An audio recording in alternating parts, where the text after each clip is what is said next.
If this video pushes you to become 1% better today, subscribe because I upload powerful motivational speeches every week. Yeah. When someone's lacking confidence in themselves, what's the answer you would give them if they're like, how do I gain more confidence? It starts with yourself, man. You got to start diving into those things that you are afraid of. You don't gain confidence by going to a spot that makes you feel good. It's going to be a false reality. And the second life gives you that challenge, all you want to do is go back to what made you confidence or what gave you confidence. Is that happy spot? No. What gives you confidence, what gave me confidence, was spending years at a kitchen table trying to learn how to read and write on my own. Realizing I can't learn the way you learn. I can't, but I can learn. What gives you confidence, not being afraid, is overcoming the fear. I used to stutter severely bad. So right now, I don't know how many people are gonna watch this. You know what gives me confidence? Is knowing I no longer care if I sit here and start stuttering to you. Yeah. That's what gives me confidence, is facing these things, overcoming them. And maybe not overcoming them every day, but facing them. And facing them, facing them. Pretty soon like this, you know what, man, this is where it's at. It's not in that comfort zone. It's in the discomfort zone is where my confidence is getting built. That's where it's getting built. But people want an easier answer. Yeah. There has to be an easier way. There's not. I'm sorry. I searched for it my entire life. You cheated, I did. You lied. I lied. I did everything. And I still felt empty.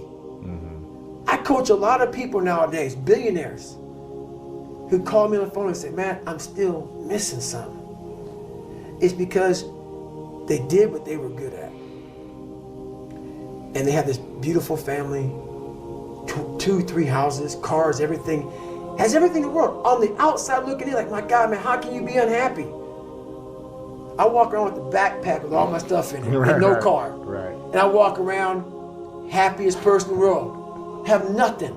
Happy as hell. It's because I found out the whole key to life. It's not in all that.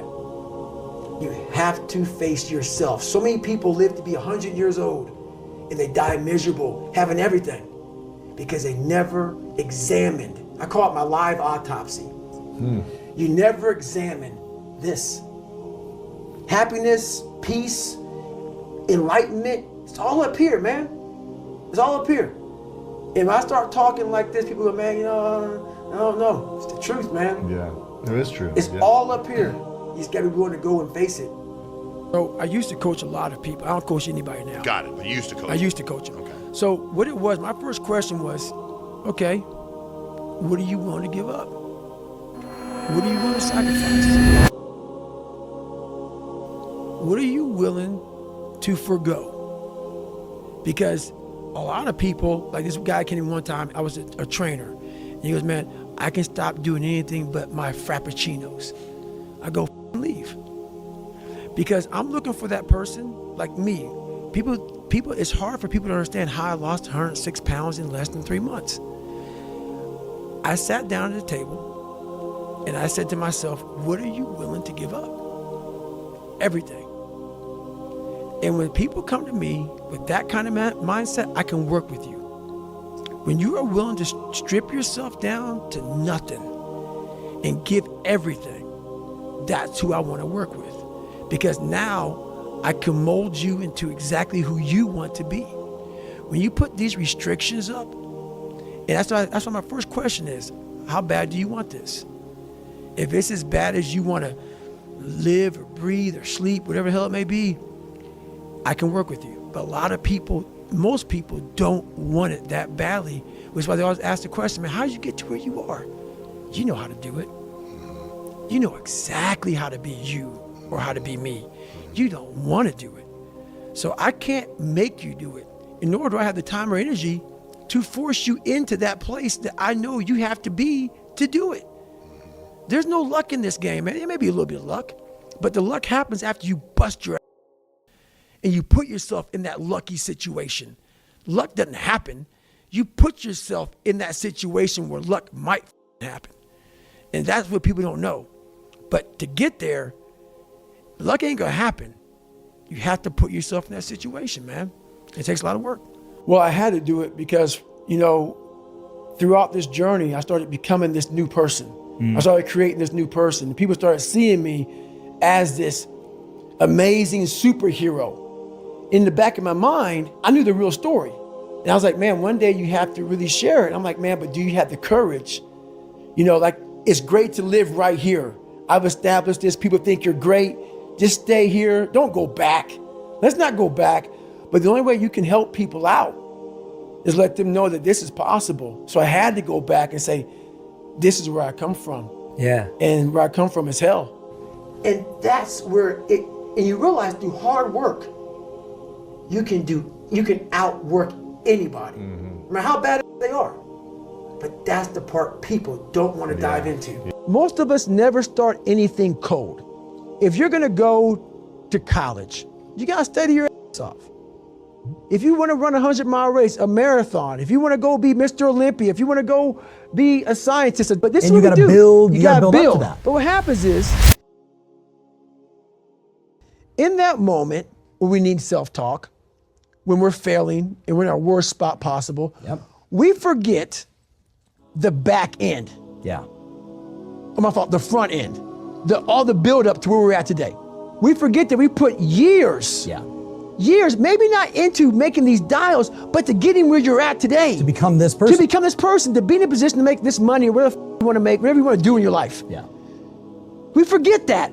We forget that journey on what it took for us to get in this moment to make the right decision. Yeah. So that's my self-talk is this. Okay, I want to get the out of here, man. I'm done.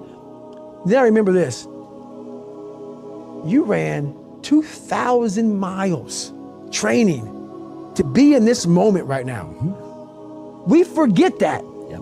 We forget the 3 o'clock in the morning runs or getting up early for work or whatever you're doing. We forget all that. In that moment of suffering, I remind myself, I only have 50 more miles. I put in 6 months of training. You did 67,000 pull-ups. 67,000 pull-ups, that's right. 30, right? Exactly. This is no big deal. We forget all of that. Yeah. So what I do, my self-talk is basically going back down memory lane of all those f***ed up days. I ran the rain, or I had to study real late at night, and I didn't want to do it, but I did it to get here. Yeah. That's the hook. That is the hook. That's the hook. I wanted to get here. Yeah. Now you're here, and now you want to quit? Yeah. So you gotta be mindful, but this thing about it, if you haven't put in any hard work to reflect on, my biggest advice to give everybody in the world is, like I say, we live in an external world. Everything is you gotta see it, touch it, it's external. If you can, for the rest of your life, live inside of yourself, stop listening to people who are calling you fat, everything that is makes no sense. All these insecure people putting their insecurities on you, you gotta flush it out. You gotta just be whoever the hell God or whatever the hell you believe in. If you believe in nothing but yourself, I don't care what it is. You gotta take everything and throw it away. You have to believe in one thing, and that is yourself. Well, I believe that you have to build belief. Belief is like, there's an after school special belief where the mom says, believe in yourself. And that's all great, but there's also a built belief. And the built belief is one where you are constantly, like for me, I came from a bad place. How I build belief is through the daunting tasks I put myself through. So that's proof positive that I can. So it correlates. And that's how this piece of kid I once thought I was built belief by saying, I was in 3 hell weeks. I went to Ranger School. I tried out for Delta selection. Undeniable stack of proof. That is proof. So whenever you think you can't, the confidence comes from the thing that you built. You must build belief. You must build confidence. It can't be like, hey, I'm gonna knock that shit out. You gotta look over here and say, I can knock it out. It's belief, and it's built on what you put in to yourself. You have to first accept it before you can fix it. A lot of people walk around, oh man, I'm good. I'm good. No, you're not. You have to accept what you're not. You have to, and people don't want to do that. And that's the only way you can fix it. You have to accept it first before you can go on the journey. A lot of folks never even start the journey, man. They never start the journey because they live in this fake life that who they want to be, they act like they are, but they're not because they haven't fixed all this stuff yet. You got to fix this first before we can start our journey in life. So that's why I have them make this list. You fix these problems, now your journey can begin because you no longer care about how people are judging you. When you care more about how someone's judging you, you're going to stay right there. There's no forward momentum. You have to want it. You have to want to be a stronger version of yourself. I can't give you that. That's something that you have to want. You have to have a desire and a hunger and a dog in you that wants to become a stronger human being. So you want to be normal. So you just want to be like everybody else that roams the world, not knowing the power that's in them. Being fine with being mediocre.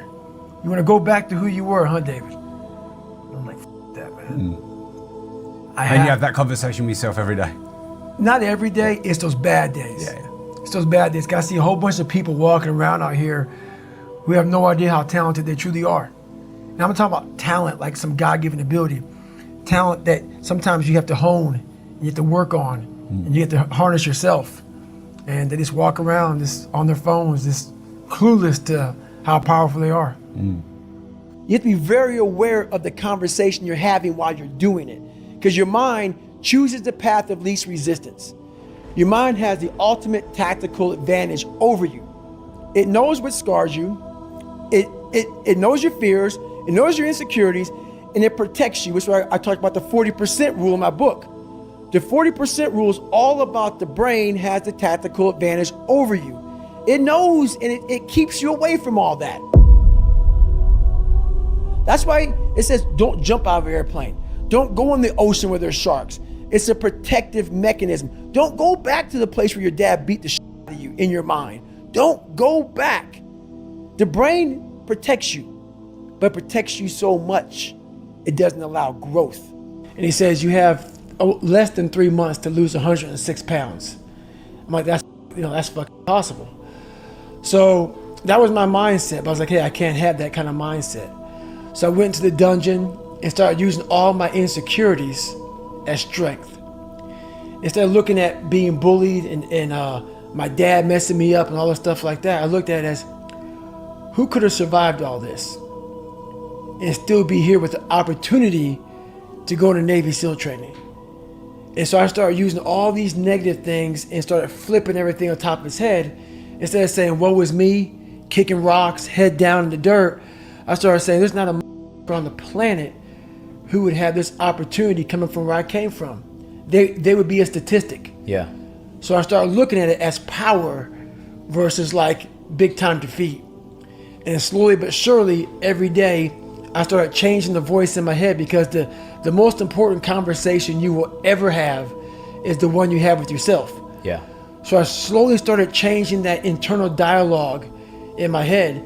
And there wasn't no like teacher, there was no shrink, there was no mom saying, hey David, you can do it. No, it was me. And that was where the power came from. The power came from, no one's helping me, no one's coming back to save me, no one's coming back to pull me to the finish line. This is on you. So I saw a lot of power in the fact that if I change this around, I did this. The only thing that you can do is win so big that all of them constantly compare themselves to you, and then you'll forget they exist. And that's when he said, success is the only revenge. He's like, it's not the best revenge. He's like, it's the only one. There's no other revenge, because everything else is petty. Everything else does show that you were thinking about these people all day long, which means they win by default. He's like, all you can do is think about your goal and winning. He's like, and when you win, that's when you become so big that they shrink into irrelevance. You cast a shadow that no one even can see them behind you. People who are most successful, a lot of times, it's not that they necessarily have more willpower. They find other ways to reward themselves. And so he's like, the more skills you have, the more ways you have to reward yourself. And so somebody who somebody can extend how long their time horizon is because they do gamify it. So people who don't have the skills of figuring out ways to reward themselves in the meantime can't make it the whole way. But that's like when you're doing cardio and you're like, okay, it's it's 5 times 5 to get out of here, right? You create micro games within the longer game to keep yourself going. If you want to achieve a goal, you're either going to have to accept boredom or pain. And the bigger the goal, the more of both you'll get. When I started my gym, I actually lived with 6 other people in one house. The thing is like, I was doing that when I was making like 20 grand a month take home. There's always trade-offs. And the trade-off for me of living in that condition was that I could invest in the dream and build the business that I had at the time. Now I could look back because I ended up losing everything, a few years later. You get this negative cycle of like, all of that suffering was for nothing. But it wasn't for nothing because I learned all these skills along the way. You also can't operate from the perspective of like, I might lose it all in the future, which means everything that I do today is not worth anything. Because like, you're gonna lose 100% of everything the moment you die. So trying to say that you might lose something in the future is a reason not to do something is ridiculous. You're gonna lose everything at some point. You cannot wish for both strong character and an easy life because the price of one is the other. When I think about pain, I think about what thing am I paying for right now? And is that thing something that I want? And if so, it reframes the pain as the price of the thing that I want. That there's always an advantage and a disadvantage from every position, right? So like I remember Gym Launch is still a big company and still continues to grow, but in the gym licensing space, there's not many people who can compete with us there, right? And I would talk to guys who are in the space, I would talk at a conference, whatever. And, younger guys would be like, well, I want to be in this space too. And it's not fair because, you have this big advantage. And I was like, you have a way bigger advantage than I do. I was like, because if I were in your position, I would go to every single gym owner and be like, you don't want to be with Gym Launch. You don't want to be with Alex. You're just a number to him. Like, you're never going to talk to him. Like, you're just a cog in the wheel there. With me, you're going to get my personalized attention. There is just some employee down the chain that's following some process, right? I was like, but on the flip side, if I'm talking to that same gym owner, then I'm going to say, you don't want to talk to Jimmy. He lives in his mom's basement. He has no proof that he's good at what he's at. The reason that we're number one in the space is because we've done it so many times and we have a system that we know that if you go on this side, you will get this result on the outside. I was like, there's always a position and there's always an advantage. I was like, you just have to play the one you've got. And most people just look at what everyone else's advantage is and don't think, which one do I have? Most of the pain that people experience is purely in their own minds. There's this line that I heard David Goggins say, I'm David Goggins, bit. I remember him saying it and I thought to myself, like, you want to be able to say that in the mirror to yourself and not laugh at yourself. Mm-hmm. And the only way that I can do that is know that when no one's watching, I work harder than when they're watching. And thinking about it like that has given me this persistent and ever-present scorecard or third party that's like, no one's watching, which means now you have to work because otherwise you're full of shit. You can define commitment by eliminating alternatives. So if you're committed, you've eliminated alternative actions, right? Like you can say I'm committed, but until you eliminate other options, you're not committed. There's always a get out of jail free card. Right. And so a lot of people make decisions to end relationships, to quit their job, to start the new thing, but they don't become committed to the decision until they remove the other options. And then you're forced to take action on it. And so I think actually defining those two different things. Now you could define, decision as to kill off, like decidere from Latin, but from a colloquial thing, I think there are two different instances. It's like, I need to change this, and then I do change it. And the making the decision is when it becomes a commitment. You have to learn the skills to become successful. And oftentimes learning those skills is painful because you don't know the skills when you're trying to learn them, and mistakes hurt. And so I think there's just a huge amount of skills that you have to learn in order to be successful. And if we define success as material success for business, at least, then it's just, there's so many things you have to learn. It's very hard to learn them scar-free. Nothing great was ever achieved by people who tried to be great at all things. And so I was like, okay, I might not have a great relationship for a long period of time. I mean, there was like, a lot of people don't know this, but in the early days of our relationship, even when we were married, I told Leila, so the first 3 years, I said the business comes before our marriage. So a lot of people don't know that. And I was like, well, to me, it made sense. It was like, most people break up over money. The business makes money, so the business feeds us, and then we will be okay. That was kind of my thinking around it. And we eventually flipped that and said, like, if we're good, the business will be fine. But it took 3 years to get there. But all that to say, like, I think having periods of imbalance, and maybe, to be fair, if I hadn't had that priority at that time, maybe Gym Launch wouldn't have been what it became. And so I can't look back and say, like, I should have done it different, because it's really easy to say that now. But, like, I might not be here to say that if I had been that way. You will die. Months later, no one will care. And so why care about what they think so much when they care so little about what you do? Like, take the risk, right? Shake off the losses, shake them off. Because in the end, you live for the story only you can tell to the only person who was there with you the entire time, which is you. You might as well make it epic, because you're literally the story writer and the story listener, the story consumer. We're born alone and we die alone. Even if other people captured your entire life, they still don't know what was going on in your head. They don't know your intentions. They don't know what you were thinking through at every given moment. Only you do that. That's why being able to, over time, in my opinion, be the judge, jury, executioner of your own faith and your own judgment is one of the most valuable things you can do, because you're the only person who can say, good job. You might win in some circumstances and not have tried. To me, that's a loss. Because you know you could have put more in. You didn't empty the tank, right? You left some on the field. The other extreme, if you followed a logical thought path and you moved mountains to try and accomplish something, and if you actually had exhausted every possible path that you could think of, truly, beyond costs that were not worth the price of whatever you were trying to get, you exhausted all of the paths that were worth it, and you don't get it, other people may have said that you lost. But you know there's nothing else you could have done. And so you can still say, good job. Your life every day exists as evidence that you can handle everything that has come your way. And I think that if you've ever had any need for evidence, let that be the greatest evidence of all. You stay in poverty until you learn the first lesson of poverty, which is 2 words, my fault. And so when I was younger, I was really angry at my parents, like many people are, right? Justified or not, doesn't really matter. I was very angry, and I blamed them for the woes of my life. And I realized that when I was 19 that these people that I hated, I was giving all the power over the fact that I wasn't the person I wanted to be. And I was like, well, it's their fault. And the idea that I had actually given these people that I hated power over my success was ultimately something that made me feel sick to my stomach, and was what allowed me to point the finger of blame inwards and say my fault, and then at least take ownership over the fact that, like, and like, sure, maybe your dad didn't hug you enough, or maybe your mom wasn't present, or whatever it is, right? It's like, and when you're growing in a business, it's very painful. When you're stagnating in a business and you're plateaued and you don't know what to do, it's very painful. When you're declining and you also don't know what to do, it's very painful. And so that means that all conditions of reality are painful. And so if pain is a prerequisite for reality, then it means it's just a signal that we are alive.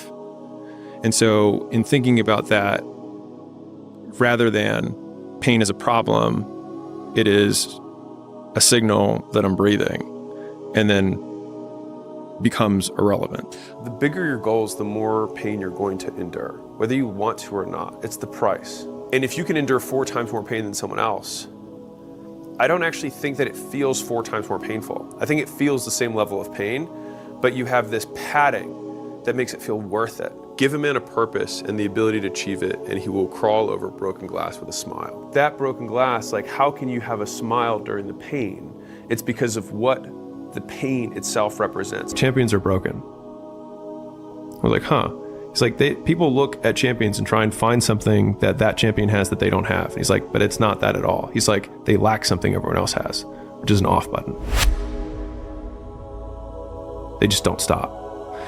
And at the end of the day, like, if we're optimizing for outcomes, then the most broken person will win.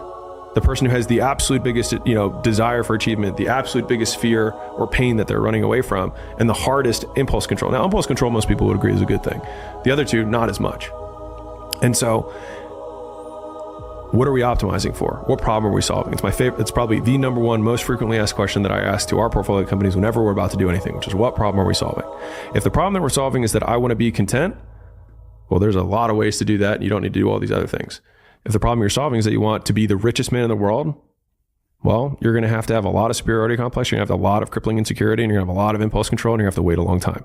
We live inside of prisons of our own making based on our belief system. And so if you want to change your life, you have to change your belief system. Belief system is just a different way of saying things that you know or believe to be true. These are just the facts that you live on. Now, the thing is we can't double check every single thing that we believe because we can't. It would take too long, right? As a human being, every single thing you had to fact check. So the vast majority of the things that we believe and take as true were just given to us by other people. It's what I find very interesting about this is that we are so hesitant to question our beliefs, when in reality, almost none of our beliefs are our own. They're not yours. They're someone else's. What actions I'm willing to take despite the judgment of others. And so a lot of times, and it might be because I have more insecurity than everyone, that I think like, man, I want to do this thing. And then I hear all these other voices of reasons why I shouldn't do it, or why somebody else will say like, that's bad, or you're bad, or like, that's wrong, whatever. And so I think I've had to come up with a lot of these devices to get around my own insecurities, to take action despite those insecurities. And the biggest one that I think about is that it doesn't matter whether I achieve all of my goals or I don't achieve all of the goals. In 3 generations, I'll be forgotten, and the only people who were naysaying against me will also be dead. And so then it's like, just do it for me. And then when I wake up every day, there's only one voice I have to listen to. I had a mentor way back when I was starting my gyms, and he was like, yeah, we do flyers. That's how we get customers. So I was like, okay, so I'll do some of those. He said, you should try that. So, print out 300 flyers, and, advertising was expensive and I was broke. And so 300 was the appropriate amount of advertising that I could stomach. And so we put out 300 flyers and I waited. And then the next day I got a call. I was really excited. And as soon as I pick up the phone, I was like, oh, hey. And it's like, I got one of your flyers. I was so excited. And he says, yeah, you dinged my Mercedes. And I just immediately panicked and hung up the phone. I didn't even say anything. Thankfully, he never called back, but that was the only call I got from my 300 flyers. And so I called the mentor back, and I was like, hey, you told me to do a decade plus ago, and way more entitlement. I was like, hey, you told me this was gonna work, right? And he didn't even respond to that. He was like, well, how many did you put out for your test size? And I was like, what do you mean by test size?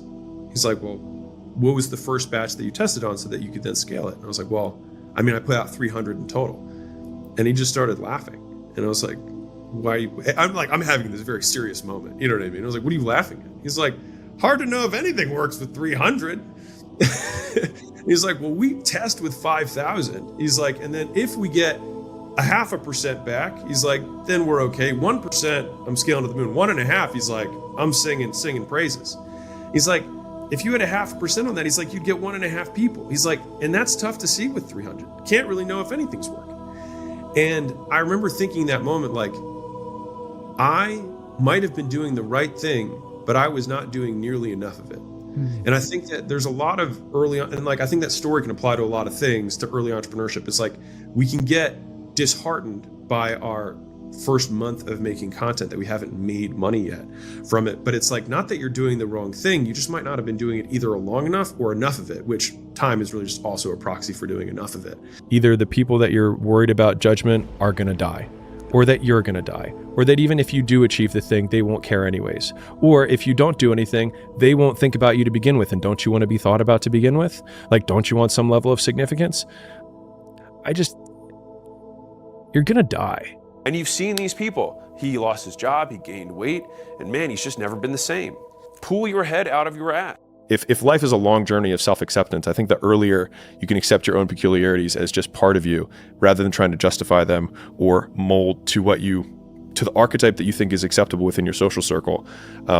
At least for me, like, there's this period of discomfort when you change anything because everyone around you wants you to fit within the label that they are comfortable with. But they also have the anchor of what you were before. Yeah, exactly. And so they try and people don't like that. And so they're like, no, I like you in this box. So just say, I know you're having a little thing right now. Don't worry. And they just want to shove you back into it. And there's a lot of uncomfortable conversations that you have to have where it becomes really socially awkward. And so, like, I said one the other day about, like, going home for the holidays, and the reason I don't like doing it is because often I have to confront a lot of people that I haven't seen in a long time. And they'll speak to me in a way that I don't like. And before that, I would roll it off like whatever, no big deal. But I don't accept that. The reason so few people understand success is consistency never looks impressive in the moment, only at the end. And so people only root for people who don't need it when they